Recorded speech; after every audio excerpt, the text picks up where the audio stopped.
శ్రీ వెంకటేశ్వరుండు చిత్తములోనున్నవాడు ఈవలేది ఆవలేది ఇతని దాసునికి తెలిసితే మోక్షము తెలియకున్న బంధము.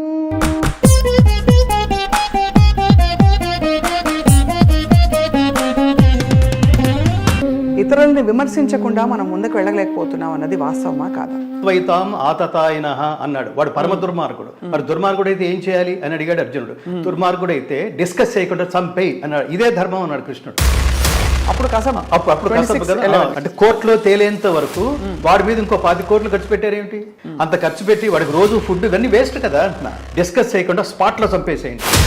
ఇది పాడను ఇది పాడతానని నిర్ణయించుకోకూడదు అని పెద్దలు చెప్పినట్టుగా అలా అనద్దు. ఆ మోక్షం అంటే ఏమిటో నిజంగా తెలుసుకునే క్రమంలో అడిగిన ప్రశ్న తప్ప ఏ విధమైన పిడివాదంతో అహంకారంతో. ఎంఎస్ సుబ్బలక్ష్మి గారు మహాతల్లి ఏ స్థాయిలో ఉందంటే అర్థమైంది. అంటే మీ ప్రిన్సిపల్ అది అంతే. That's all. స్వామి క్షమించాలి, నేను వితండవాదం మీతో పెట్టుకోను. మీరే జర్నలిస్ట్, చాలా సీనియర్. ఎస్పి బాలసుబ్రహ్మణ్యం గారు మహానుభావులు. కదిపే పాటలు అప్పటికి నా చెవిని పడలా, కుదిపే పాటలు ఎక్కువ పడ్డాయి.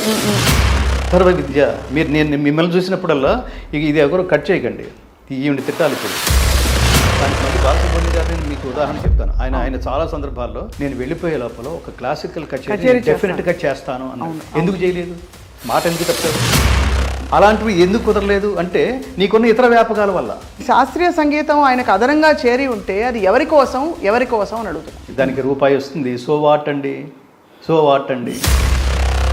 ధర్మం తప్పితే మరణించినట్టే. నేను మరణించటం నీకు ఆనందమా? కణకణలాడే ఎండకు శిరసు మాడిన మనకు తన నీడను అందించే చెట్టే అమ్మా. చారెడు నీళ్ళైన తాను దాచుకోక జగతికి సర్వస్వం అర్పించే మబ్బే అమ్మ. ఇప్పుడు కూడా అక్కడక్కడ వస్తున్నాయి కదా స్వామి పాటలు అలాంటివి. అక్కడక్కడ ఏమిటి? కమాన్ కళావతి. అదే నేనేమంటానంటే నచ్చదు అది ఇది అదే నోటికి ఏది వస్తే అది అడిగేస్తారా? టైంపాసా? జాబ్ కోసమా? ధనం కోసమా? శాలరీ కోసమా? ఒక ద్వారా ప్రపంచానికి మీరు మంచి చెప్పడానికి ప్రయత్నిస్తే కొన్ని కోట్ల మంది బాగుపడతారు. ఓకే అర్థమైంది. దీన్ని జనసామాన్యానికి తీసుకువెళ్ళి భగవద్గీత ప్రచారం కోసమే నా జీవితాన్ని అంకితం చేస్తాను. హరిని కీర్తించు నా నాలుక నరుని కీర్తించదు అని అన్నమయ్య ఎలా అన్నాడు. అంతటి స్ఫూర్తిని ఘంటసాల గారు ఈ దేశంలో ఒకడికి ఇవ్వగలిగారు అంటే అది నేనని గర్వంగా చెప్తాను. అందరికీ నమస్కారం. కృష్ణం వందే జగద్గురుం. శ్రీకృష్ణ పరమాత్మ ఆ యుగంలో అర్జునుడి ద్వారా ప్రపంచానికి భగవద్గీతని బోధిస్తే ఈ యుగంలో ఆ భగవద్గీతని జ్ఞానగీతగా నేటి తరానికి అందిస్తున్న మహానుభావులు ఎవరు అంటే అందరికీ సుపరిచిత గాయకులు, భగవద్గీత ఫౌండేషన్ వ్యవస్థాపకులు శ్రీ గంగాధర శాస్త్రి గారు. వారి ధర్మ ప్రయాణం, ఆధ్యాత్మిక ప్రయాణం, భగవద్గీత ప్రయాణం ఇవన్నీ ఒక్కటే అయినా కూడా వ్యక్తిగతంగా వారి జీవితంలో వచ్చిన మార్పులు, అలాగే వారు ప్రపంచానికి బోధిస్తున్న విషయాలు ఇవాళ వారితో మాట్లాడి తెలుసుకుందాం. ఈ సందర్భంలో మనకి 2 విషయాలు చెప్పుకోవాలి. ఘంటసాల మాస్టారి జయంతి డిసెంబర్ 4. ఈ సందర్భం మాత్రమే కాకుండా డిసెంబర్ 11 భగవద్గీత ఫౌండేషన్ డే అని మనం జరుపుకుంటాం. భగవద్బంధు గంగాధర శాస్త్రి గారికి నమస్కారం. జై శ్రీకృష్ణ. జై శ్రీకృష్ణ. జై శ్రీరామ్. జై శ్రీకృష్ణ. భారత్ మాతాకి జై. జై. నేను అందరికీ ఈ సందేశం చెప్తుంటాను. ఈ మధ్యన కొంచెం ఉధృతంగా చెప్తున్నాను. ఎందుకంటే జీవితం అంటే సుఖంగా బతకటం కాదు, ధర్మంగా బతకటం. వెళ్ళిపోయిన తర్వాత కూడా ప్రపంచం మనం చేసిన కర్మల్ని గుర్తు పెట్టుకునే విధంగా స్ఫూర్తినిచ్చేటు బతకటం. ఎంటర్టైనింగ్గా బతకటం కాదు, ఎన్లైటనింగ్గా బతకటం అని ప్రపంచానికి తను ఆచరించి చెప్పిన మహాత్ముడు, దైవం శ్రీరాముడు పుట్టిన భూమిలో మనం పుట్టాం. మామూలుగా సినిమా ఆర్టిస్టులు, సినిమా హీరోలు కొన్ని సందర్భాల్లో చెప్తుంటారు చూడండి, ఎన్టీ రామారావు గారు ఇదే స్క్రీన్ మీద దానవీర సూరకర్ణ చూశాను, శ్రీకృష్ణ పాండవయ్యని చూశాను, మాయాబజార్ చూశాను. అదే స్క్రీన్ మీద నేను కనిపిస్తున్నప్పుడు నేను పొందిన ఆ కంపారిజన్లో ఒక థ్రిల్ ఉంటుంది చూడండి. అట్లా ప్రతి ఒక్కడు ఈ దేశంలో పుట్టినవాడు రాముడు ఇదే భూమి మీద నడయాడాడు. అవును. అలాగే ప్రపంచం అంటే మనకి ఆ హిబ్రూలు కానీ ఇతర సంస్కృతి కానీ దేవుడు లేడు, ఒక్కటే జీవితం, వాడు దేవుడు ఒకవేళ ఉన్నా ఎక్కడో కూర్చుంటాడు, వాడికి మనకేం సంబంధం లేదు, వాడి సుఖం వాడు చూసుకుంటూ ఉంటాడు. అందుకని మనం ఈ జన్మ ఎత్తింది మన సుఖం మనం చూసుకోవడానికి. అందుకని ఎవడో ఆలోచించకండి, దొరికినట్టు ఎంజాయ్ చేసేయండి ప్రతి వస్తు విశేషాన్ని అని అనుకున్న శకం. ఈ మనం చేసిన పాపాలన్నిటికీ శిక్షలని క్రిస్టియానిటీ, అట్లా ఆ తర్వాత జైనులని, ఆ తర్వాత ఇస్లాం అని రకరకాల మార్గాలు, రకరకాల అన్వేషణలు కొనసాగించిన నేపథ్యంలో ఏది తెలుసుకున్న తర్వాత కొన్ని లక్షల కిలోమీటర్ల దగ్గరకు కూడా ఇతర మతాల ఐడియాలజీ రాలేదో అది శ్రీకృష్ణ పరమాత్మ అర్జునుని నిమిత్తంగా చేసుకుని ప్రపంచ మానవాళి రాతని మార్చడం కోసం ఉపదేశించిన గీత ప్రపంచానికి పంచబడింది. అలాంటి జగద్గురువైన శ్రీకృష్ణ పరమాత్మ పుట్టిన ఈ భూమి మీద మనము పుట్టినందుకు గర్వపడదాం. ఈ రెండింటితో పాటు ఇద్దరినీ కని జీవితం అంటే ఏదో నువ్వు వచ్చి వెళ్ళిపోవడం కాదు. నీకెవరో తల్లిదండ్రులు ఉండుంటారు, వాళ్ళ తల్లిదండ్రులు ఉండుంటారు, మీకేదో వంశం ఉండుంటుంది. ఆ వంశ ప్రతిష్టని ప్రపంచానికి చాటి చెప్పిన మహానుభావుడు ఎవరో ఉండుంటాడు. అది నీకు బాధ్యత కావాలి. దానికి నా పితృదేవతల ఆశీర్వాదం నాకు లభించేట్టుగా నేనేదో something I have to give back to the society, to family. ఒకవేళ లేకపోతే నీ వంశంలో నీ ముత్తాత ఎవరో చెప్పండి అంటే బొరగొక్కుంటున్నావు అనుకో, ముత్తాత ఏమీ చేయకుండా వెళ్ళిపోయాడు అనమాట. అంతేగా, ఏదో చేసుంటే గుర్తుపెట్టుకునేవాడిగా నువ్వు. అంటే నీ ముత్తాతకి నీ వంశంలో చెప్పుకునేవాడు ఎవడూ లేకపోతే ఇక ఇప్పుడు ఆ బాధ్యత నీ మీద ఉందన్నమాట. ఆల్రెడీ చేసిన వాడు ఉంటే దానికి 10 times చేయాల్సిన బాధ్యత ఉంది. శ్రీరామచంద్రుడిలాగా నువ్వు మామూలు వాడు కాదు, భగీరథుడి వంశంలో పుట్టినవాడివి అని భగీరథుడు వృత్తాంతం చెప్తే, శ్రీరామచంద్రుడు విశ్వామిత్రుడు చెప్తే, శ్రీరామచంద్రుడు ఆ గంగా స్నానం చేసి చాలా థ్రిల్ అయిపోయి నా మీద చాలా బాధ్యత ఉందన్నమాట. అందుకని చెప్పాలి, తల్లిదండ్రులు బిడ్డలతో ఎందుకు టైం స్పెండ్ చేయాలంటే ఎందుకని మహానుభావులు గురించి చెప్తే, నేను ఈ దేశంలో పుట్టానా, ఈ వంశంలో పుట్టానా, నా గురువు ఈయన, వీళ్ళ ఆశీస్సులు మనకు ఎప్పుడైనా దొరుకుతాయా. నేను అదే లక్ష్యంతో వచ్చాగా హైదరాబాద్. అవును, నేను నారాయణ రెడ్డి గారిని చూడడానికి హైదరాబాద్ వచ్చాను. ఘంటసాల గారికి నేను ఒక వీర ఫాలోవర్ని, అభిమాని కాదు, భక్తుణ్ణి. సో అందుకని అందరికీ చెప్తుంటాను, రాముని తలుచుకో, కృష్ణుని తలుచుకో, భారతమాతను తలుచుకోవడంతో ఆపేయకు. ఎంతో కొంత ఒరే నువ్వు నా దేశంలోనే పుట్టావరా అని ఆవిడ అనుకునేట్టుగా ఏదో doing something good to the people before you leave this earth అని చెప్తా. ఇక్కడ ఒక ఇది వాదం అని అనుకోకపోతే, వితండవాదం అని అసలు అనుకోకపోతే తమరు అనుమతిస్తే ఒక ప్రశ్నతో మొదలు పెడతాను. భగవద్గీత బోధన జరిగి 5000 సంవత్సరాల క్రితం జరిగిన ఆ సమయంలో, ఆ కాలంలో ఇతర ప్రభావాలు ఏవీ లేవు కాబట్టి ఇతర జీవన విధానాలతో పోల్చుకునే ఆస్కారం కానీ అవకాశం లేకపోయింది. కానీ నేటి రోజుల్లో మనది గొప్ప అని చెప్పుకునే క్రమంలో ఇతరులని విమర్శించకుండా మనం ముందుకు వెళ్ళలేకపోతున్నాం అన్నది వాస్తవమా కాదా? కాదు, ఇదే ఇతరులను విమర్శించడం అంటే ఇక్కడ ఇది కంపారిజన్, విమర్శించడం కాదు. విమర్శ అనేది ఎప్పుడు వస్తుందంటే నువ్వెంత అని అంటాం మొదలెట్టావనుకో, అప్పుడు నేనెంతో చెబుతూ నువ్వేమిటో కూడా చెప్పాల్సి వస్తుంది. అక్కడ విమర్శ, వాగ్వివాదం వీటికి దారి తీస్తుంది. ప్రస్తుత సమాజం, వర్తమాన సమాజం అలా ఉండటం కారణంగా కొంచెం గొంతెత్తి అప్పుడప్పుడు నాలాంటి వాళ్ళు ఇంకా చాలామంది కాంటెంపరీస్ చాలామంది ఉన్నారు దానికి అసలు చాలా తీవ్రంగా రిపోర్ట్ అయ్యి నువ్వెంత అంటే అసలు నువ్వేమిటిరా అని మాట్లాడడానికి. ఆ మధ్యన ఒకటి మాట్లాడాడు చూడండి, నాకు 10 నిమిషాలు టైం ఇస్తే ఈ దేశం లేకుండా చేస్తాను, లేకపోతే ఈ పార్లమెంటు మీద నేను కాంగ్రెస్ జెండా లేకుండా చేస్తాను, మా ముస్లిం పార్టీ ఉన్నంత వరకు. ఇట్లాంటి పిచ్చి పిచ్చి మాటలు మాట్లాడితే, మన ధర్మం గురించి ప్రశ్న తోలనాడితే తప్పకుండా రిపోర్ట్ సంభవామి యుగే యుగే అంటే అదే కదా. కృష్ణుని వాడిని చూసి చూడనట్టు పో, ఈ చెంప కొడితే ఆ చెంప అని చెప్పి అట్లా ఉపదేశించలేదు కృష్ణుడు అర్జునుడిని. ఏసైమన్నాడు వాడిని. ఎందుకు ఏసైమంటే హత్వైతాం ఆతతాయన అన్నాడు. వాడు పరమ దుర్మార్గుడు. వాడు దుర్మార్గుడు అయితే ఏం చేయాలి అని అడిగాడు అర్జునుడు. దుర్మార్గుడు అయితే డిస్కస్ చేయకుండా చంపేయి అన్నాడు. ఇదే ధర్మం అన్నాడు కృష్ణుడు. ఇదే ధర్మం, ఇదే ధర్మం. ఆతతాయి అంటే ఎవరంటే మనవాడైనా పగవాడైనా ఎవడైనా. ఇంకా వాడు మనవాడైతే ఏమిటి, నేను చంపేయడానికి వస్తున్నాడు. ఆతతాయి అంటే అదే నీ కుమారుడే. ఉదాహరణకి నీ కుమారుడే వాడు చాలా బాలుడు, లేదా వాడు ఎదిగిన అతి దుర్మార్గుడు. వాడి కుమారుడైతే ఏమిటి? వాడిని చంపేయడానికి వస్తున్నాడు. అప్పుడు ప్రాణరక్షణ కోసం వాడు వద్దు వద్దు వద్దు అని చెప్తున్నాం, తర్వాత లేపే. ఆతతాయి అంటే అర్థం, మన వ్యావహారిక భాషలో ఆకతాయి అంటాం చూడండి. అవును అవును. దాని భగవద్గీత హత్వైతాం ఆతతాయినః. వాడు అంటే దుర్యోధనుడు వాడు పరమ దుర్మార్గుడు. మనం చంపితే పాపం వస్తుందని అనుకుంటున్నాం కదా, చంపితే పాపం వస్తుందని తెలిసినా కూడా పాపానికి ఒడిగట్టిన వాడు అతి కిరాతకుడు అని అర్థం. ఇది పాపం అని తెలిసిన తర్వాత మనం ఎందుకు చేయాలి అని అంటున్నాడు అర్జునుడు. మొదటి అసలు గీత బిగినింగ్లో అర్జునుడు శ్రీకృష్ణుడి క్లాస్ తీసుకున్నాడు. ఇవన్నీ తెలిసి కూడా నన్ను యుద్ధానికి ఎందుకు పురిగొలుపుతున్నావని. అవును అవును. సో ఆ సందర్భంలో అతను చేసిన ప్రయోగం ఆతతాయి. ఈ ఆతతాయి అంటే ఎవరిని ఆతతాయి అంటారు, ఇది డిస్కషన్. 6 ఆతతాయిలు అంటారు. ఈ 6 ఎవరు? అగ్నిదహ, కొంపలకి నిప్పంటే అందరూ పడుకుని నిద్రపోతుంటే నిప్పంటించేసేవాడు. అది ఇల్లు కావచ్చు, లేదా వాళ్ళ ఆస్తులు కావచ్చు. పొలాల్లో, వరి పొలాల్లో కూడా కుప్పలు తగలపెట్టేస్తుంటారు చూడండి. అవును. సో ఈ ఇంటికి నిప్పంటించేవాడు, ఆస్తులకు నిప్పంటించేవాడు. గరదశ్చైవ, వాడు అన్నాల్లో, వాడు తినే ఆహారాల్లో విషం కలిపేవాడు. శస్త్రపాణిహి, మారణాయుధాలు ధరించి చంపేయడం కోసం తిరిగేవాడు. ధనాపహ, నువ్వు కష్టపడి సంపాదించిన ధనం, వాడు అసలు వాడిని ఏమనాలి? తెల్లవారితే కూతురు పెళ్లి కోసం వాడు పాపం బ్యాంకులో డ్రా చేసుకుని బీరువాలో దాచుకుని పడుకున్నాడు, బీరువా పక్క వేసుకుని. ఒక రిటైర్డ్ స్కూల్ మాస్టర్. దాంతో ఆ సెంటిమెంట్స్తో ఏమీ సంబంధం లేదు. ఆ డబ్బు లేకపోతే ఇతను ఆత్మహత్య చేసుకున్నాడు అన్నట్టుగా ఒకడు వచ్చి దొంగతనం చేస్తాడు చూడండి. తెలిసి దుర్మార్గం. అది మామూలు దుర్మార్గం, అతి దుర్మార్గం ఉంటుంది దాన్ని. పరమ కిరాతకుడైన దుర్మార్గుడు. సో శస్త్రపాణి ధనాపహ, వాడు ధనం దొంగిలించేవాడు. క్షేత్రదారాపహర్తాచ, క్షేత్రం అంటే భూములు. ఇప్పుడు ఎవడైతే కబ్జాలు చేస్తున్నారో అతి దుర్మార్గులు అనమాట వీళ్ళు. దారా, భార్యలను దొంగతనం చేసేవాడు.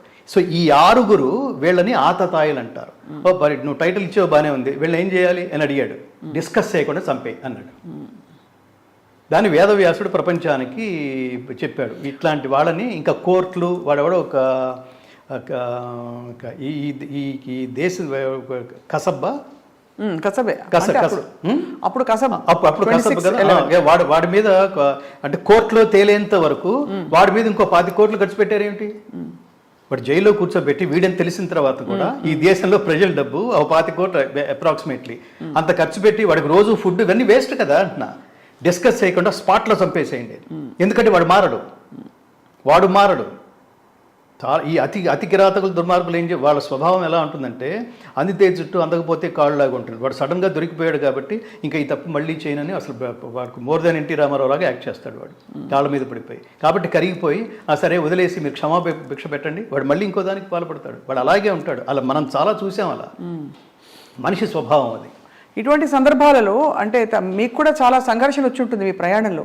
ఎందుకంటే లౌకిక ప్రయాణంలో మీకు కలిసే వాళ్ళు దాదాపు పెద్ద మనుషులు, వ్యక్తులు, వాళ్ళందరికీ కూడా ఏదో ఈ 6 ఏదో ఒకటి ఇప్పటికీ అలాగే ఉందండి. భగవద్గీత ఎందుకు నేర్చుకోవడానికి మనం ప్రయత్నిస్తున్నాం, అలాగే మహాభారతం ఎందుకు చదవడానికి ప్రయత్నిస్తున్నాం, అందులో ఏముంది, ఇవాళకి ఎందుకు చదువుకుంటున్నాం 5000 సంవత్సరాల తర్వాత కూడా అంటే మీరు చూడండి.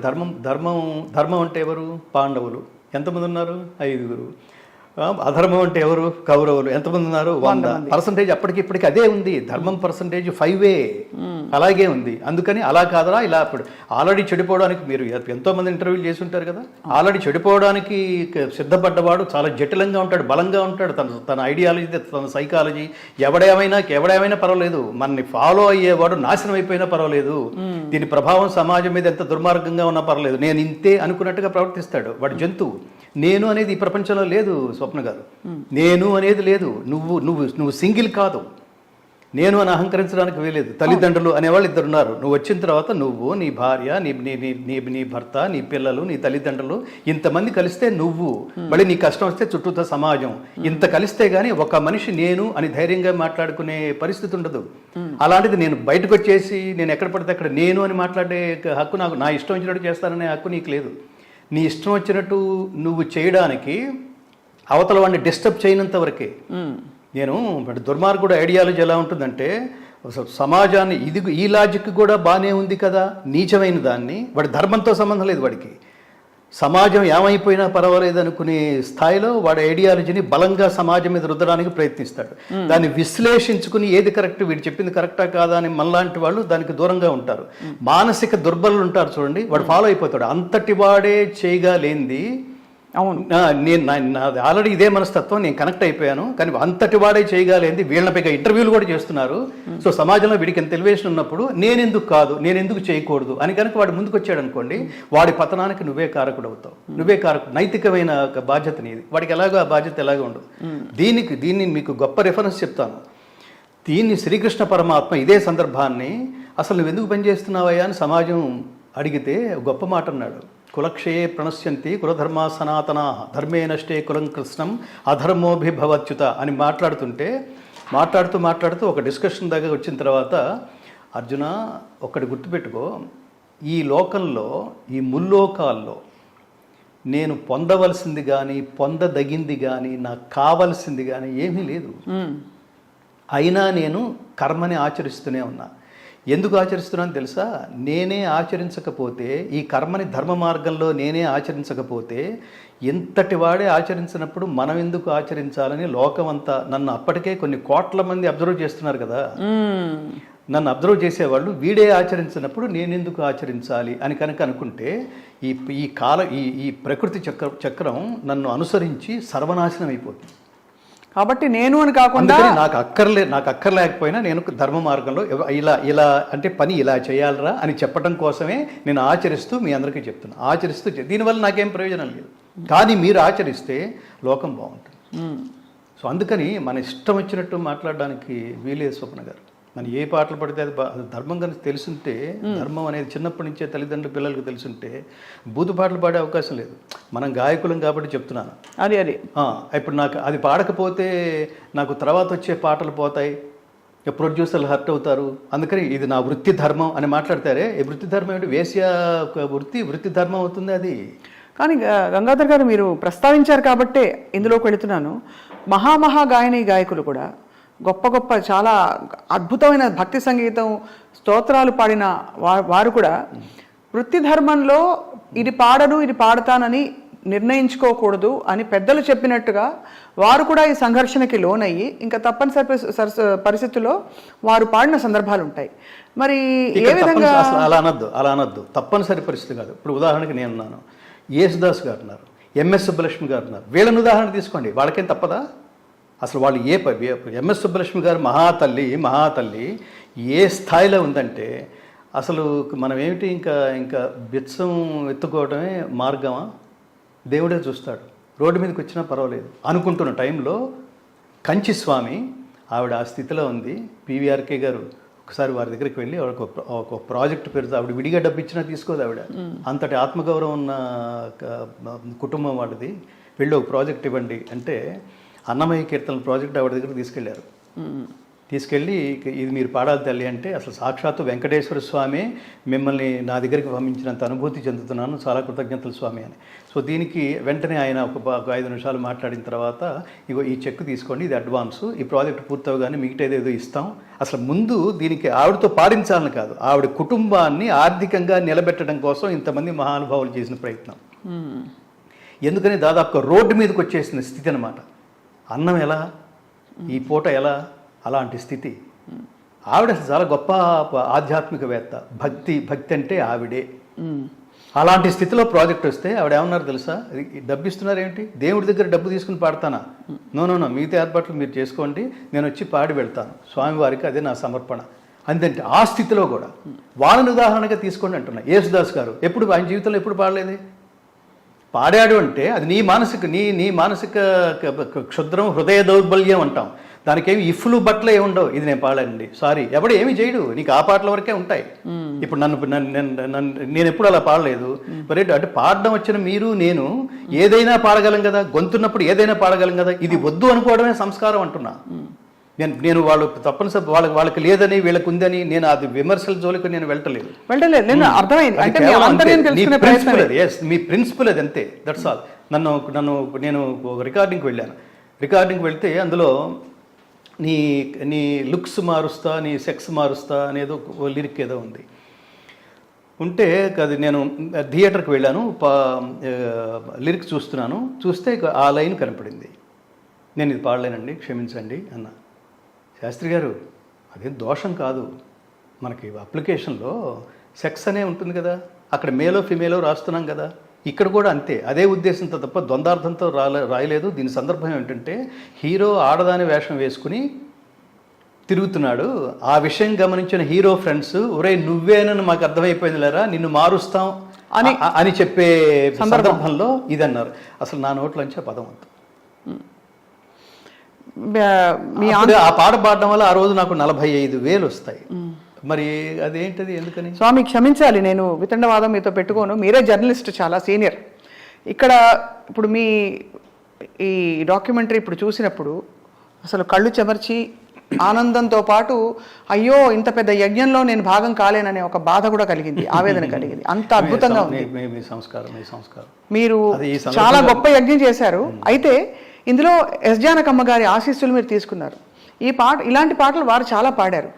మరి మీకు వ్యక్తిగతంగా సంఘర్షణ కలగదా స్వామి? ఎందుకంటే ఎస్పి బాలసుబ్రహ్మణ్యం గారు మహానుభావులు, ఏ శైవ క్షేత్రానికి వెళ్ళినా ఏ పుణ్యక్షేత్రానికి వెళ్ళినా కూడా వారి పాట లేనిదే అసలు ఏది అక్కడ మారుమోగదు. అటువంటి మహానుభావులు ఎన్నో సందర్భాన్ని బట్టి, అది భక్తి కోసం కూడా కాదు, పాడారు ఇలాంటి పాటలు. మరి వాడిని ఎందుకంటే అన్నమయ్య అంటారు స్వామి, వేవేలు విధులందు వెరపేది మరపేది దైవము నమ్మినట్టి ధన్యునికిని శ్రీ వెంకటేశ్వరుండు చిత్తములోనున్నవాడు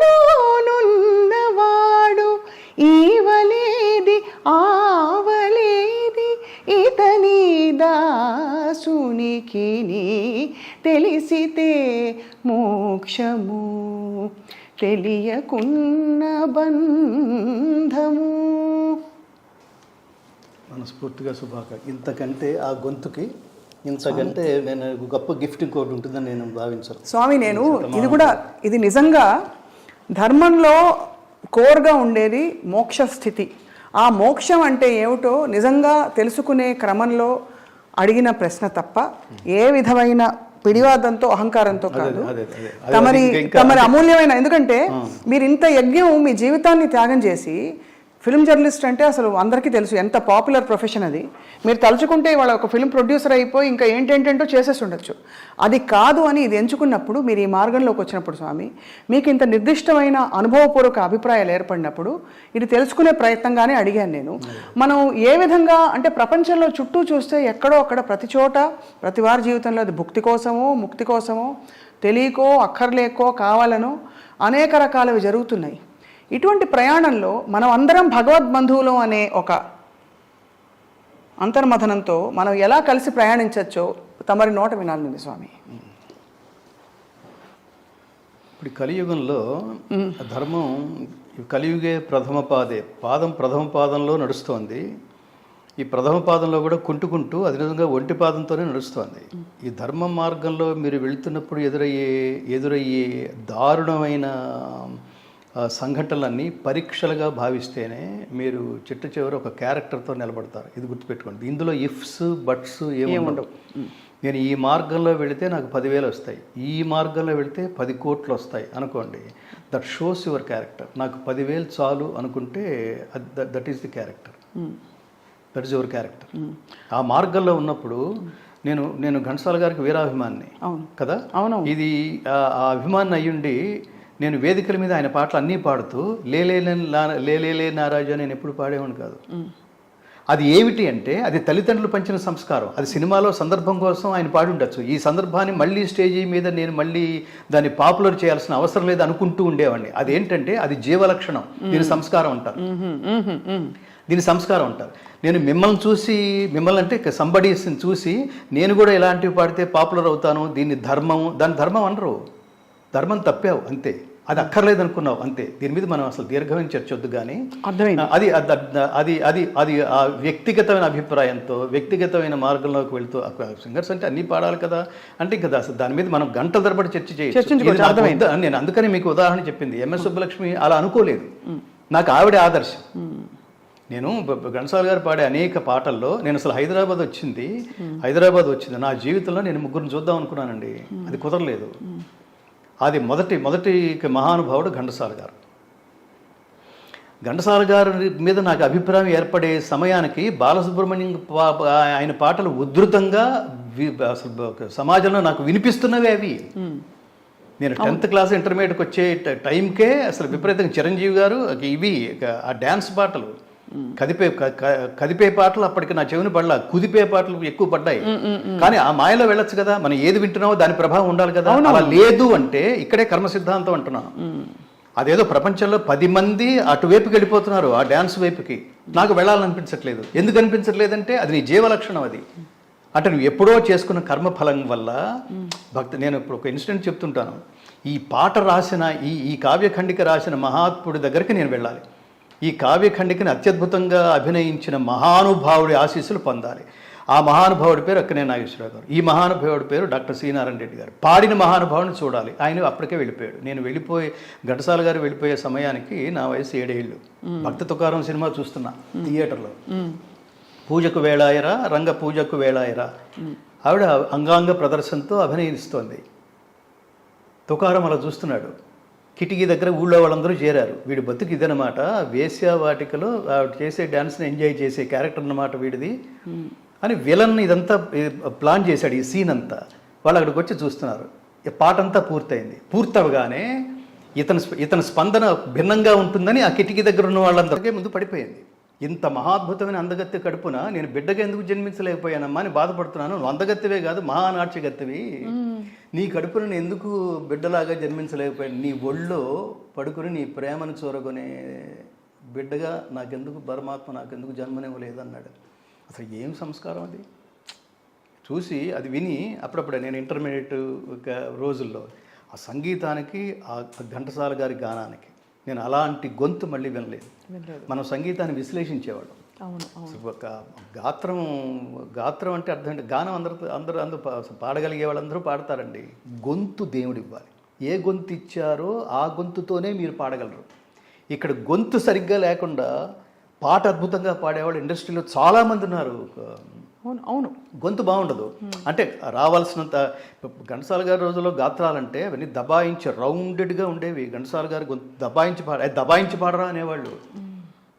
సుశీలమ్మ అనేవారు. సుశీల్ గారు, వీళ్ళిద్దరు. మిగతావన్నీ కొంత ముక్కుతో, కొంత కొండ నాలుగుతో, కొంత అవన్నీ కూడా మాధుర్య, అవన్నీ నేను అంటుంటాను, అవన్నీ తేనె తాగుతున్నట్టు ఉండేవి. ఘంటసాల గారిది సుశీల్ది మాత్రమే, వాళ్ళిద్దరు గాత్రాలు మాత్రమే అమృతం తాగుతున్నట్టు ఉంటుంది. ఆ గొంతులో గమకాలు జార్చినట్టు ఉండవు, జాలువారుతున్నట్టు ఉంటాయి. ఘంటసాల గారి గాత్రంలో పవిత్రత మీరు వేరే గాత్రాలు ఉంటుందంటే నేను నమ్మలేను. ఆ ఘంటసాల గారి కంటే కూడా తర్వాత కాలంలో ఉన్న వాళ్ళు భక్తి పాటలు ఎక్కువ విపరీతంగా పాడేసిన వాళ్ళు ఉన్నారు. అందులో భక్తి నాకు ఎప్పుడు కనపడలేదు. ఇంత భక్తి అసలు అవి వినిపిస్తాయి అంతే. అవి ఎన్ని గుళ్ళలో మోగినా కూడా ఆల్టర్నేటివ్ లేక పెట్టుకోవటమే అంతే. నేను చెప్తున్నాను కదా, సంగీతంగా మీ గొంతులో మీరు ఇప్పుడు పాడారు. ఒక్కొక్క గమకం ఎంత సంపూర్ణంగా అద్భుతంగా పలికారు. అది నా కాన్ఫిడెన్స్. అది అట్లా ఘంటసాల గారి గొంతులో మాధుర్యం తర్వాత నేను ఎక్కడ వినలేదు. ఘంటసాల గారి గొంతులో ఆర్ద్రత నేను తర్వాత ఎక్కడ వినలేదు. ఘంటసాల గారి గొంతులో పవిత్రత నేను ఎక్కడ వినలేదు. ఘంటసాల గారి గొంతులో పరమశాంతి నేను ఎక్కడ వినలేదు. ఒక గాయకుడిని పట్టుకుని ఈ స్ఫూర్తిగా తీసుకుని మనం వెళ్ళిపోయిన తర్వాత కూడా మిగిలిపోయేటంత స్ఫూర్తిని గ్రహించి ఒక ప్రాజెక్ట్ చేయగలగటం అన్నది నేను ఆత్మగౌరవంతో చెప్తున్నాను. ఘంటసాల గారు, నేను ఆయన కొన్ని వేల మంది శిష్యులు ఉన్నారు, కొన్ని వేల మంది ప్రభావితం అయిపోయి ఉన్నవాళ్ళు. ఆయన నాకు ఇచ్చిన స్ఫూర్తిని నేను స్టేజ్ల మీద పాడుకుని క్యాష్ చేసుకోవటం కాదు, నా యావదాస్తి దానికోసం నేను చేసి ఆయన అసంపూర్ణంగా గానం చేసిన భగవద్గీతని కంప్లీట్ చేసి జస్ట్ రికార్డు కోసం కాదు స్వప్న గారు, రికార్డు కోసం కాదు, దీన్ని జనసామాన్యానికి తీసుకువెళ్ళి భగవద్గీత ప్రచారం కోసమే నా జీవితాన్ని అంకితం చేస్తాను. హరిని కీర్తించు నా నాలుక నరుని కీర్తించదు అని అన్నమయ్య ఎలా అన్నాడు. అంతటి స్ఫూర్తిని ఘంటసాల గారు ఈ దేశంలో ఒకడికి ఇవ్వగలిగారు అంటే అది నేనని గర్వంగా చెప్పుకుంటా. ఆయన పాట కాకుండా ఇంకెవరి పాట అయినా కనుక నేను ఆదర్శంగా తీసుకుని తర్వాత కాలంలో ఏం చేయగలిగి ఉండేవాడిని నేను ఆలోచిస్తే సమాధానం 0 అని వినిపిస్తుంది నాకు. ఇంకా ఎంత గొప్ప గాయకుడైనా ఆయన్ని ఇన్స్పిరేషన్గా తీసుకుని నేను ఇప్పుడు తర్వాత ఆయన కొనసాగింపుగా ఏం చేయగలను అంటే ఒక్క సబ్జెక్ట్ లేదు స్వప్న గారు, ఒక్క సబ్జెక్ట్ లేదు వాస్తవం. అందుకని నన్ను భవదీయ దాసుని మనంబున నెయ్యపు కింకపూని తాచిన అది నాకు మన్ననయా చెల్వగు నీ పద పల్లవంబు మత్తను పులకాగ్ర కంటక వితానము తాచిన నచ్చు నంచు నేననియద అల్కమానవు గదాయికనైన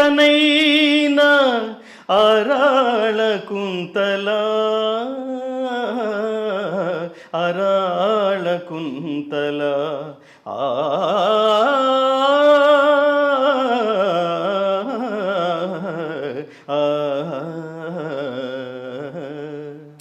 అబ్బా అబ్బా అబ్బా. అది అది అది ఘంటసాల గారు. నేను భగవద్గీతలో రావడానికి ప్రధానమైన కారణం ఘంటసాల గారు ఆ గమకం యాజ్ ఇట్ ఈస్గా నాకు పడుతుందనే కాన్ఫిడెన్స్ ఉండటం వల్ల ఘంటసాల గారు పాడిన భగవద్గీతలో 108 శ్లోకాలు యథాతథంగా అలాగే పాడగలననే కాన్ఫిడెన్స్తో అది వచ్చిన తర్వాత నేను ఇందులోకి దిగాను. లేకపోతే జస్ట్ లైక్ దట్ నేను ఆత్మవిమర్శకుడిని, తర్వాత పాత్రికేయ విమర్శకుడిని, తర్వాత సంగతి. కింద కూర్చున్నప్పుడు, వేదిక మీద కింద కూర్చున్నప్పుడు ఏమి ఆర్ద్రత. నాకు ఇంకొక ఇన్స్పిరేషన్ ఉన్నాడు. ఘంటసాల గారి పాట నాకు ఇన్స్పిరేషన్ అయితే స్టేజీల మీద ఘంటసాల గారి పాట నేను దూరంగా కూర్చుని వింటుంటే అలాగే పాడుతున్నట్టుండేది మిత్ర గారు. అది విని నా జీవితంలో ఇతని పక్కన నిలబడి పాడగలనా, ఇందులో ఏమైనా లోపాలు ఉన్నాయా, పాట గొంతు కరెక్ట్గా ఉంది, ఎక్కడో గమకం దగ్గర ఎక్కడో తేడా వస్తుంది. నేను కింద అంటే జర్నలిస్ట్గా కూర్చున్నప్పుడు ఏది బాగుంది ఏది బాగుండేది, ఇది ఇక్కడ అవసరమా, ఇది ఇక్కడ ఎంత అంతంత గమకాలు అంటే నీ విద్వత్తును చూపించుకోవడానికి బాగానే ఉంది, కానీ అక్కడ ఇంత అవసరం లేదు కదా, ఘంటసాలే కరెక్ట్ అలా అనుకుంటూ ఊరికి బరబర వేసేస్తూ ఉంటాం. ఎందుకు అది చిన్న ఎక్స్ప్రెషన్ చాలదు. గుండె మంటలారిపే సన్నీళ్ళు అన్న చిన్న గమకం, సన్నీళ్ళు కన్నీళ్ళు ఉండవమ్మ శానాళ్ళు అన్నాడు. పగిలిపోయింది చూడండి. నిజంగా ఈ పాటలో ఈ చరణం రామోజీరావు గారు నాకు ఉద్యోగం ఇవ్వడానికి దోహదం చేసింది.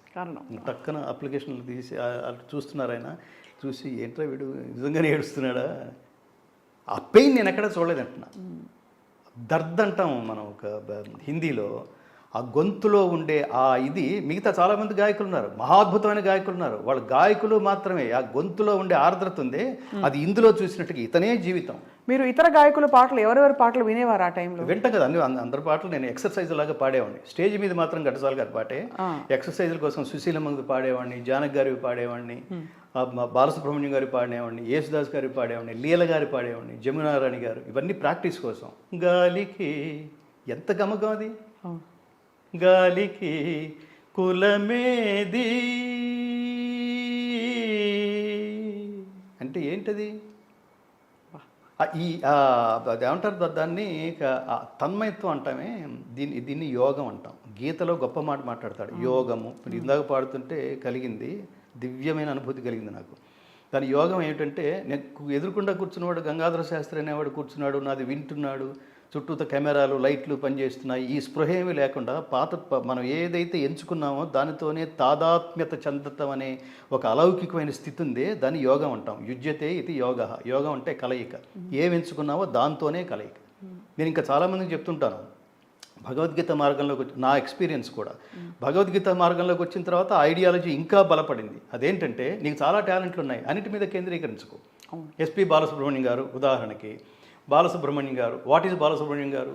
గాయకుడు, సంగీత దర్శకుడు, ప్రయోక్త, డబ్బింగ్ ఆర్టిస్టు, నటుడు, 100 చెప్పాం మనం. అల్టిమేట్గా ఆయన ఈ లోకం వదిలి వెళ్ళిపోయే సమయానికి ప్రసిద్ధ గాయకుడు, ప్రసిద్ధ సినీ నేపథ్య గాయకుడు ఎస్పి బాలసుబ్రహ్మణ్యం గారు కన్నుమూత అన్నారు. చివరికి అంటే ఆయన సోల్ ఏంటి, పాడడం అంతే. ఆయన డబ్బింగ్ కోసం పుట్ల.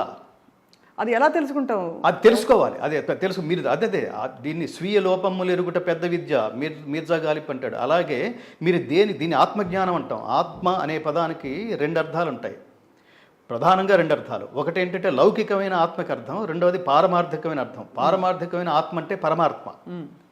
అల్టిమేట్గా వాడి బ్లెస్సింగ్స్ తీసుకోవాలి, వాడు కనపడ్డు.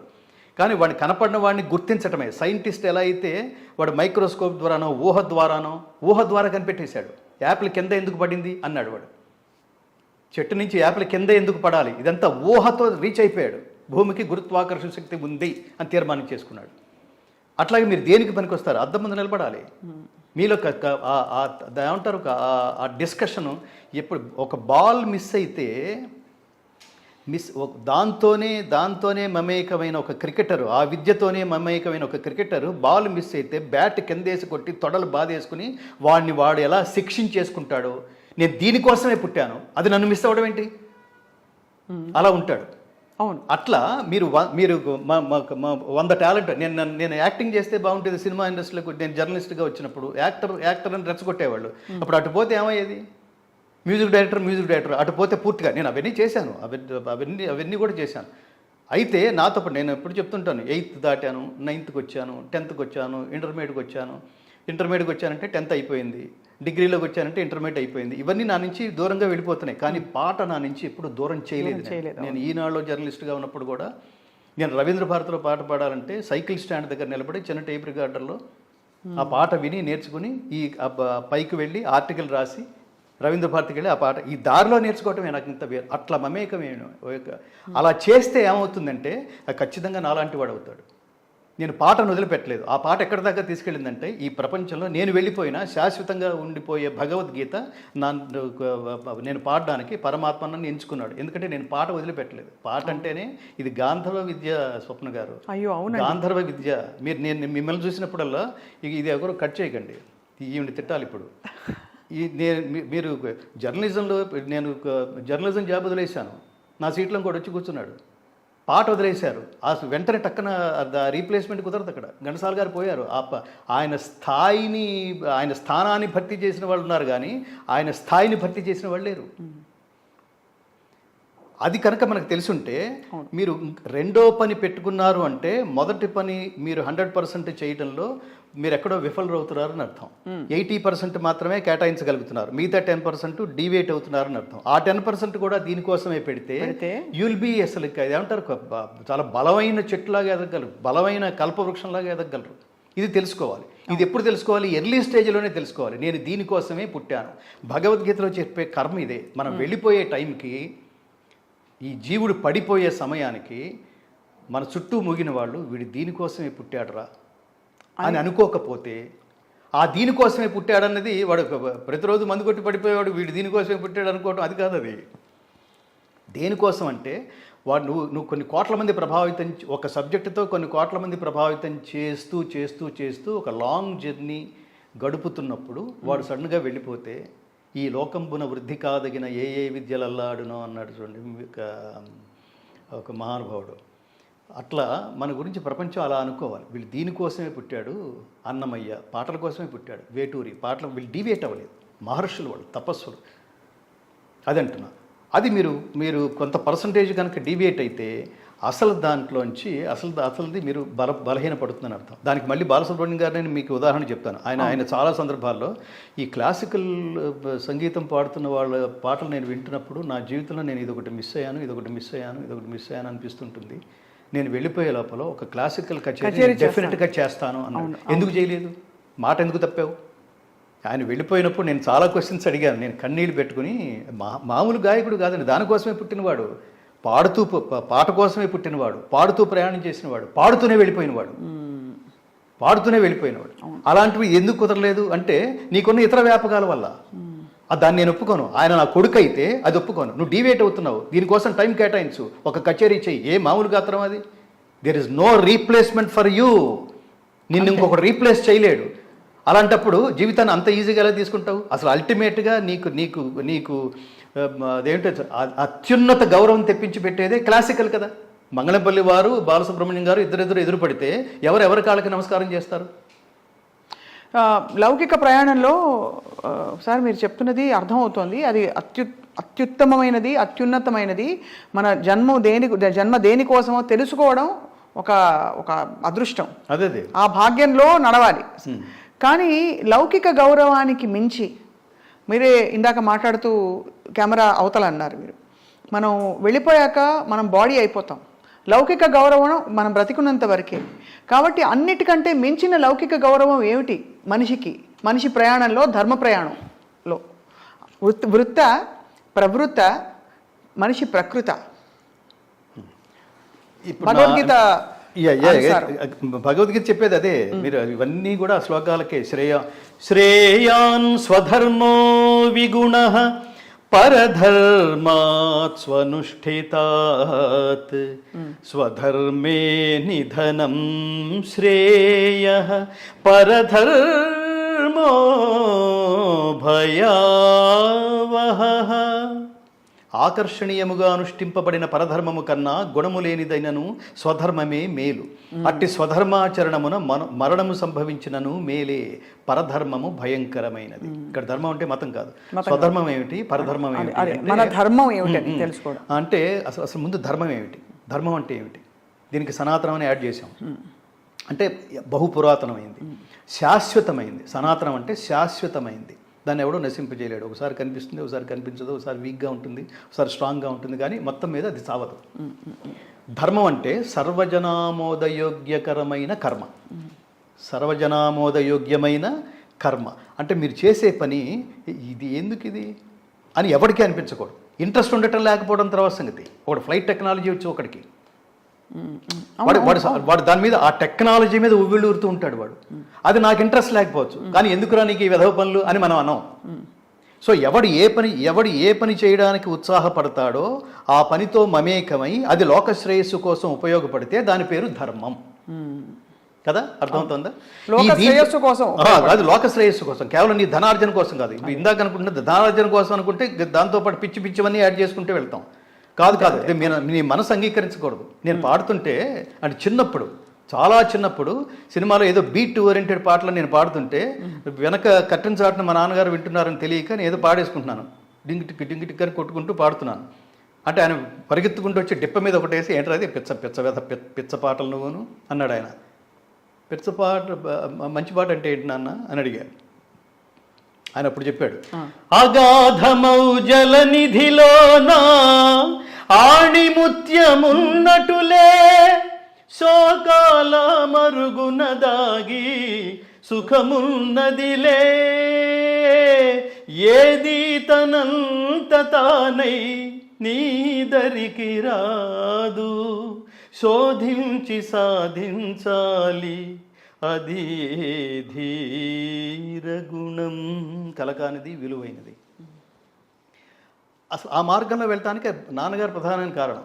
మీకు చిన్నప్పుడే ఏది మంచి ఏది చేయకూడదు డిస్కస్ చేయాలి. డిస్కస్ చేస్తే వాడికి అవును ఈ మార్గంలోనే వెళితే బెటరు, అమ్మ చెప్పింది కరెక్ట్, యూఆర్ చెప్పింది యూఆర్ రైట్ నాన్న.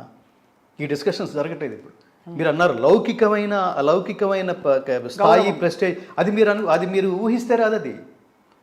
అది మీరు ఊహిస్తే, మీరు ప్లాన్ చేసుకుంటే రాదు. లౌకికంగా ఉండే మీ కీర్తి ప్రతిష్టలు ఉన్నాయి, మీరు చేసే పని బట్టి వస్తుంది, మీరు చేసే కర్మని బట్టి వస్తుంది. భగవద్గీత మొదలయ్యేటప్పుడు నేను ఎప్పుడో మీతోనే అని అంటున్నాను. 4 రోజులు కనిపించకపోతే వాళ్ళ మార్కెట్లో 4 రోజులు కనిపించకపోతే, 4 ఛానల్స్లో కనిపించకపోతే 5వ రోజు మనం మాయమైపోతాం, ప్రపంచం మన ఎవరు గుర్తుపెట్టుకోరు అని అనుకునే ఈ రోజుల్లో స్వప్న గారు, నేను 9 సంవత్సరాలు ప్రపంచానికి కనిపించలేదు, భగవద్గీత అనే తపస్సులో ఉన్నా, నేనేం చచ్చిపోలేదు. నేను కీర్తి కండుతో నేనేమీ బతికేయలేదు. కీర్తిని చిచ్చు అంచుపైన నడిచొచ్చేదే నిక్కమైన కీర్తి అన్నారు చూడండి. మనం వెళ్ళిపోయిన తర్వాత ప్రపంచం మన గురించి ఏం మాట్లాడుకుంటుందో అది కీర్తి. బతికున్నప్పుడు భజన చేస్తారు మన వెనకాల, అది కీర్తి కాదు. అది సినిమా పాటకి ఎక్స్పైరీ డేట్ ఉన్నట్టు అన్నమయ్య పాటకి ఎక్స్పైరీ డేట్ ఉండదు. అది 500 సంవత్సరాలు అయింది, ఇప్పటికి ఇంకో 5000 సంవత్సరాలు ఉంటుంది. అవును, ఎందుకంటే ఆయన ఎంటర్టైన్మెంట్ కోసం రాయలేదు, ఎన్లైటైన్మెంట్ కోసం రాశాడు. ఎవరిని చూసి ఇన్స్పైర్ అయ్యాడో, ఎవడు శాశ్వతం అనుకుని ఇన్స్పైర్ అయ్యాడో అన్నమయ్య, ఆయనకే రాసి దాచుకో నీ పాదాలకు తగనే చేసిన పూజలివి పూచి నీ కీర్తి రూపు పుష్పములివి అయ్యా దాచుకో నీ పాదాలకు తగనే చేసిన పూజలివి. ఏమిటది? ఆర్ద్రత ఏంటి? ఆయన మొహంక చూడడం ఏంటి? ఆయనతో మాట్లాడడం ఏంటి? ఈ వన్ సైడ్ లవ్ ఏంటి? ఆయన ఏమి రెస్పాండ్ అవ్వడం ఏంటి? ఇన్ని రాసినా నీకు నీ మొహంలో నేను ఇక్కడ ఆర్ద్రత చూడలేకపోతున్నాను, సాటిస్ఫాక్షన్ చూడలేకపోతున్నాను, నా ఏజ్ అయిపోయింది, 32,000 రాశాను ఇప్పటికీ, ఇంకా ఏం ఆశిస్తున్నావయ్యా? ఆయనతోనే మాట్లాడుతున్నాడు. ప్రపంచం నా పాట బాగుందా, డీవియేట్ అవ్వట్లేదు, ప్రపంచం వైపుకి రావట్లేదు. కీర్తి అనేది అసలు మనం పని చేస్తున్నవాడు, మీరు ఎప్పుడైతే పని చేస్తున్నంతసేపు కీర్తి గురించి మాట్లాడారో కర్మ సిద్ధాంతం దీన్ని అంగీకరించదు. కర్మణ్యేవాధికారస్తే మా ఫలేషు కదాచన మా కర్మ ఫలహేతుర్భూ మాతే సంగోస్తు అకర్మణి. డ్యూటీ మీదే కాన్సన్ట్రేట్ చేయి. ఫలితం మీద ఎప్పుడైతే దృష్టి పెట్టావో నీ పని నుంచి డీవియేట్ అవుతున్నట్టు లెక్క. డీవియేట్ ఎప్పుడైతే అవుతున్నావో పని మీద కాన్సన్ట్రేషన్ పోయినట్టు లెక్క. పని మీద కాన్సన్ట్రేషన్ ఎప్పుడైతే పోయావో 100% results you cannot get back అని లెక్క. అంతే. ఎంత లాజికల్గా ఉంటుంది ఇది. సో అందుకని అసలు కీర్తి గురించి ఆలోచించకు. పనిలో ఎంత, నేను 9 సంవత్సరాలు కీర్తి గురించి ఆలోచిస్తూనే చేస్తాను, మరి నాకేమిటని ఆలోచిస్తే మరి అంటే అదే నేను ఆ ప్రశ్న అడగడానికి కారణం ఏంటంటే, శాస్త్రీయ సంగీత కచేరీ లేదు ఒక సభ నిర్వహించి ఉంటే మహానుభావులు ఎస్పి బాలసుబ్రహ్మణ్యం గారు, వారికి అదనంగా మన మనసుల్లో ఏ స్థానం దక్కేదని మీరు భావిస్తున్నారు? అంటే వారు చేయలేదని ఆ సమయంలో నేను చాలా ఆవేదనతో మాట్లాడాను అని అన్నారు కాబట్టి ఆ సందర్భంలో అది లౌకికపరమైన కీర్తి కదా. ఆయన పాటలన్నీ ఒకే భక్తితో, ఒకే ఆర్ద్రతతో, ఒకే ప్రేమ ఇష్టంతో పాడారు. అది మాస్ పాట బీట్ అయినా శివాష్టకం అయినా. కాబట్టి ఈ శాస్త్రీయ సంగీతం ఆయనకు అదనంగా చేరి ఉంటే అది ఎవరి కోసం అని అడుగుతున్నాను. అంటే నేను తెలుసుకునే ప్రయత్నం. అది శాస్త్రీయ సంగీతం అనేది అది నిజానికి ఏంటంటే అది వృద్ధాప్యలో రావాల్సిన ఆలోచన కాదు. అది బిగినింగ్ డేసే. ఆ చరిత్ర వేరుగా ఉండేది. దానికి రూపాయి వస్తుంది. సో వాట్ అండి అసలు ఇవి అసలు డిస్కషన్కి అందుబాటులో ఉంటాం. మీ పర్సనల్ సాటిస్ఫాక్షన్ అంటాం. మీరు నేను విశ్లేషించలేము. ఇప్పుడు మీరు ఒక ఆర్ద్రంగా ఒక పాట పాడారు, దాన్ని డబ్బు కోసం ఆశిస్తే ఈ పాటలు మీరు సెలెక్ట్ చేసుకోకూడదు. డబ్బు కోసం చాలా పిచ్చి పాటలు ఉన్నాయి కదా. అలాగే టీవీల్లో ఇవాళ సోషల్ మీడియాలో ఇవాళ ప్రపంచాన్ని సర్వనాశనం చేసే ఆలోచనల వైపుకి తీసుకెళ్తుంది సోషల్ మీడియాలో చెత్తా చెదారాలు. వాళ్ళు ఎంత ఎంత ఎంత ఎంత విప్పుకుంటే అంత లైక్స్ అనుకోండి. ఎన్ని బూతులు మాట్లాడితే స్త్రీలు కూడా అంత విపరీతంగా కోట్ల మంది చూసేస్తున్నారు అనుకోండి. ఆ మార్గంలోకి వెళ్ళిపోతారా మీరు నేను? వెళ్ళిపోతామా? ఇప్పుడు కీర్తి గురించి మాట్లాడండి. దేని కీర్తి అది? ఆ కీర్తి మార్గంలో వెళ్ళే వాళ్ళకి 25 మందే చూస్తారు. వాడు అందులో విపరీత విశేషమైన ఆనందం ఉంటుంది. నేను వెళ్ళకపోవడానికి కారణం నాకు రుచించదు. అదే చెప్పేది. అది నేను అంటుంది ఈ కీర్తి అనేది వ్యక్తిగత సంస్కారం మీద ఆధారపడి ఉంటుంది, వ్యక్తిగత అభిరుచి మీద ఆధారపడి ఉంటుంది. నేను ఈ మార్గంలోనే వెళ్తాను, ఈ మార్గంలో నాకు కీర్తి 5% వచ్చిందా ఓకే, 100% వచ్చిందా ఓకే. ఈ కీర్తి 5%కి 100% ఆ రెండు మీ చేతిలో లేవంటున్నా. ఇవాళ నేను భగవద్గీత రిలీజ్ చేస్తే 25 మందే విన్నారంటే అది ఫెయిల్ అయిందని కాదు అర్థం. అది అంటే ఒక పర్టికులర్ సమయంలో ఒక మహాద్భుతమై విశ్వరూపమై ప్రపంచాన్ని అల్లుకుంటుంది. దానికి వాళ్ళు ఫౌండేషన్ వేసామని అర్థం. మీకు ఒక విషయం చెప్పనా, మీకు ఈ ప్రపంచానికి ఈజీగా అర్థం కావడం కోసం అన్నమయ్య కీర్తనలు రాసి ఎంతకాలం అయింది ఆయన? 500 సంవత్సరాల క్రితం కదా. 500 సంవత్సరాల క్రితం ఆయన అన్నమయ్య కీర్తనలు రాసినప్పుడు మీరు ఈ రోజులతో కంపేర్ చేయండి. ఇప్పుడు అన్నమయ్య కీర్తనలకు ఉన్న విశేషమైన ఆదరణ ఆ రోజు ఆయన కీర్తనలు రాసినప్పుడు ఉందా? 0 కూడా లేదు, 1% కూడా లేదు. అలాగే త్యాగరాజస్వామి ఆయన కీర్తనలు పాడుతూ ఆయన అదే తాదాత్మ్య స్థితిలో ఉంటే వాళ్ళ అన్నగారే కదా విగ్రహాలు తీసుకెళ్ళి నదిలో పడేసి కొంప గురించి ఆలోచించకుండా దేవుడు అని ఆలోచిస్తామేంట్రా, యూజ్లెస్ ఫెలో అని తిట్టాడు కదా ఆయన్ని. కానీ ఎప్పుడు ఏ యుగంలో పాడుతున్నాం మనం, ఏ కాలంలో పాడుతున్నాం అంటే దానికంటూ ఒక కాలం వస్తుంది. అది ఇప్పుడు లైబ్రరీ ఎడిషన్గా మీరు పెట్టారు. నిఘంటు గుర్తుపెట్టుకోండి, నిఘంటు మన అలమారలోనే ఉంటుంది, రోజు చదవం. అది ఒక్కసారి ఎప్పుడో మనకి ఒక పదానికి అర్థం దొరికింది, అప్పుడు దాని దగ్గరికి వెళ్తాం. దానికోసం మీరు you have to give your contribution to the people. So మీరు అనేది ఏమిటి, మీరు సూచించేది ఏమిటంటే దానికి పునాది లోపల అంతర్ముఖం ఏదైతే ఉందో మన పునాది ఏర్పడాలంటే సరైన రుచి అభిరుచి తెలియడానికి దానికి ఎన్నో విషయాలు ధర్మంతో ముడిపడి ఉన్నాయి అంటున్నారు. ఇంతసేపు మనం సంభాషించింది అంతే. రెండోది ఏంటంటే నిరంతరం ఆలోచించండి, ఒక పని చేయండి, సిన్సియర్గా చేయండి, లోక ప్రయోజనం కోసం చేయండి, ఆత్మానందం కోసం చేయండి, డబ్బుల కోసం చేయకండి, క్రెడిట్స్ కోసం చేయకండి, కీర్తుల కోసం చేయకండి, ధనార్జన కోసమే చేయకండి. మీరుగానే బతకండి. సమాజం ఎన్ని రకాలు చిల్లర మల్లరగా తిరుగుతున్నా అసలు వీడు ఒక క్యారెక్టర్తో వెళ్తున్నాడు రా వీడు అని అనిపించేట్టు చేయండి. ఇప్పుడు కొంతమంది మన ఎదుర్కొన్న లౌకికంగా కొంతమంది ఇప్పుడు జస్టిస్ నాగమారుతి శర్మ అనే ఒక మహానుభావుడు ఉన్నాడండి. ఉదాహరణకు చెప్తున్నాను, నాగమారుతి శర్మ.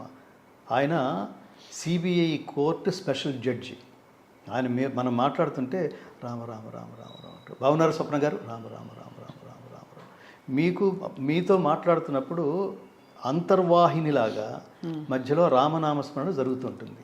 ఆయన్ని అడిగారు ఒకసారి, మీరు కూడా డబ్బు సిబిఐ అంటే మామూలు విషయం కాదు, ఎక్కడ చిన్న చిన్న సంతకాలు పెడితే బోడంత డబ్బు వస్తుంది, అంత అక్రమాలకేం పాల్పడక్కర్లేదు, ఈ అడిగేవాళ్ళు ఏదో పాపం వారం రోజులు 10 రోజులు బెయిల్ కోసం అడిగేవాళ్ళు వీళ్ళు పెట్టచ్చు కదా అంటే ఆయన ఏకవాక్యంలో ఒక మాట అన్నాడు, ధర్మం తప్పితే మరణించినట్టే, నేను మరణించటం మీకు ఆనందమా అని అడిగాడు ఆయన. ఉంటారా అలా? వాళ్ళని లౌకికమైన మిగతా ప్రపంచంతో కంపేర్ చేయగలమా? ఇప్పుడు మీరు నా ముందు కూర్చున్న మీకు చాలా టాలెంట్స్ ఉండుంటాయి, అవేవి విప్పకుండా, అవేవి నా ముందు ప్రదర్శించకుండా ఒక గాయనిగానే నా ముందు పాడడానికి ఎందుకు ప్రయత్నించారు? ఎక్కడో మీ సోల్ అదనమాట. నేను ఇందాక వీళ్ళకి చెప్పాలనుకుంది అదేనమాట, మిమ్మల్ని కడిగేయాలనుకుంటుంది. మీరు దేనికోసం పుట్టారంటే అది మీకు తెలుసో తెలీదో నాకు బాగా తెలుసు. మీరు గాయనిగానే పుట్టారు. మీ సోల్ ఏమిటంటే స్వరం, మీ సోలు. ఈ స్వరానికే సరస్వతి అని పేరు ఉంటుంది, ఈ పదానికే సరస్వతి. సరస్వత్యాత్ స్తనద్వయం ఏకదాపాత మధురం అన్యదాలోచనామృతం సంగీతమపి సాహిత్యం. ఈ రెండిట్లో గొప్పది ఏమిటంటే సాహిత్యం అర్థం చేసుకోగలిగే స్థాయి ఉన్న వాళ్ళకి మాత్రమే అర్థమవుతుంది. సంగీతం దాన్ని అర్థం చేసుకోవడానికి ప్రయత్నించక్కర్లా, మీరు పాడుతుంటేనే ఆహా ఓహో అనేస్తాం మనం, వెంటనే లోపలికి వెళ్ళిపోద్ది, దానికి ఏం డిస్కషన్ ఉండదు. సో అట్లాంటి అది గాంధర్వ విద్య అది. సో మీరు గాయనిగా మీ జన్మ అది, దానికోసం మీరు ఎంత కేటాయించారన్నది ఇక మీ ఆలోచనకి సంబంధించింది. లేదా మీ దాని సంస్కారం, దేవుడు పుడుతూనే మీకు జన్మ సంస్కారం ఇచ్చేశాడు. మీతో పాటు మిగతా ఈ సంగీతానికి సంబంధించి చాలా ఇన్స్ట్రుమెంట్స్ ఉంటాయి, అవన్నీ నేర్చుకుంటే వస్తాయి, ఎవరు నేర్చుకున్నా వస్తాయి. కానీ గాత్రం మాత్రం దేవుడు మీకు ఆటోమేటిక్గా ఏమంటారు, మీకు జన్మనిస్తూనే ఆ వోకల్ కార్డ్స్లో ఆ ఇన్స్ట్రుమెంట్ వేసి పంపించేస్తాడు. అది ఎన్నో జన్మల అదృష్టం. అది దాన్ని రియలైజ్ అయ్యామనుకోండి, ఇంకో చోటకి పోం మనం, ఇంకో పక్కన ఇంకో 10 పార్శ్వాలు పెట్టుకుని లైఫ్ అంతా మనం వృధా చేసుకోం. నేను అలా చేసుకోలేదు. ఎవరన్నా బాగా పాడుతున్న వాళ్ళు దీని మీద ఏం బతుకుతారు, దాని మీద ఏం బతకడం ఏమిటి, దాంతో బతికించు. అసలు ముందు ప్రారంభంలోనే ఆ మాట ఏమిటి? ఒక్కసారి సీరియస్గా ప్రయత్నించావా? ఎక్కడి దాకా తీసుకెళ్తుందో. కేవలం సంగీతం మీద మంగళపల్లి గారు బతకలా, కేవలం సంగీతం మీద ఒక విగ్రహం పెట్టే స్థాయిలో, భారతదేశానికి భారతరత్న స్థాయిలో వెలిగిపోలా మహాతల్లి ఎంఎస్ సుబ్బలక్ష్మి గారు. వాళ్ళందరూ నీకు ఉదాహరణలు కదా. నిన్ను అంత తక్కువ అంచనా వేసుకుంటున్నావు ఏమిటి? పిచ్చి పిచ్చి వేషాలు వేయకు. అసలు పాడేవాళ్ళు ప్రతిరోజు డైరీ పెట్టుకొని, నేను ఎక్కడికన్నా వెళ్తే పిల్లలు పాడితే ఇదేం కూడు పెడుతుంది. నేనే ఉదాహరణ. కూడంటే ఎంత? నెలకు 10 లక్షల, 25 లక్షల, కోటి రూపాయల, 10 కోట్ల, 10,000 చాలా అంటే నేను 10,000 చాలన్నా. ఆ 10,000 కూడా వెతుక్కున్న సందర్భాలు ఉన్నాయి. అయినా నేను దాన్ని వదిలేయలేదు. నేను ఎన్ని కష్టాలు. నేను ఒక్కటి ఉదాహరణ చాలదు. నేను ఎవరెవరినో ఉదాహరణ కాదు, నా పిల్లలకి నేనే ఉదాహరణ చెప్తాను. ఎన్ని కష్టాలు ఎదురైనా, వాటిని పరీక్షల్లాగా భావించి దాన్ని అంతు చూసేంతవరకు నిద్ర పట్టుకున్నా అన్న. నేను ఈ ప్రపంచానికి చేసింది అది. ఘంటసాల గారు భగవద్గీతని ఇంకో 100 టైమ్స్ ఎక్కడికో నెక్స్ట్ లెవెల్కి తీసుకెళ్ళడానికి నేను ప్రయత్నం చేశాను. చాలా ఎంత పెద్ద సాహసోపేతమైన ఆయన ఉన్న రోజుల్లో 4 ఇన్స్ట్రుమెంట్లతో హెచ్ఎంఈ సంస్థ వాళ్ళకి లిమిటెడ్ బడ్జెట్లో ఏదో చేశారు. ఆ రికార్డ్ చేసిన మహానుభావుని థియేటర్కి పిలిచారు. మీ అభిప్రాయం చెప్పండి అంటే, మేము ఆ రోజుల్లో ఆల్బమ్ లాగా ఒకటి అనుకున్నామండి. మాకు చుట్టూతో చాలా కంపెనీలు ఉండేవి. వాళ్ళు అది చేస్తే మనం ఇది చేయాలి, వాళ్ళు అది చేస్తే మనం ఇది చేయాలి, ఇట్లా అనుకుంటూ ఆల్బమ్స్ లాగా చేశాను తప్ప, ఇదేంటంటే ఒక సినిమా చూస్తున్న అనుభూతి కలిగింది. ఇన్ని కోట్లు ఖర్చు పెట్టారేమిటి దీనికి, లైఫ్ అంతా దీనికి డెడికేట్ చేశారేమిటి, నేను మిమ్మల్ని మిస్ అయ్యాను హెచ్ఎంవిలో అన్నారు పుట్టా మంగపతి. ఘంటసాల గారి చేత భగవద్గీత పాడించిన మహా వ్యక్తి ఘంటసాల గారి. చాలామందికి తెలియంది ఘంటసాల గారి భగవద్గీత ఆయన ఆలోచనల నుంచి రాలేదు, హెచ్ఎంవి వాళ్ళ ఆలోచనల నుంచి వచ్చింది. ఇది నేను కోరుకుంటున్నాను. తప్పకుండా. జయ శ్రీకృష్ణ. సర్వే జనా సుఖినో భవంతు, సర్వే సంతు నిరామయాః, సర్వే భద్రాణి పశ్యంతు, మా కశ్చిత్ దుఃఖ భాగ్ భవేత్. ఓం శాంతి శాంతి శాంతి. జై శ్రీకృష్ణ.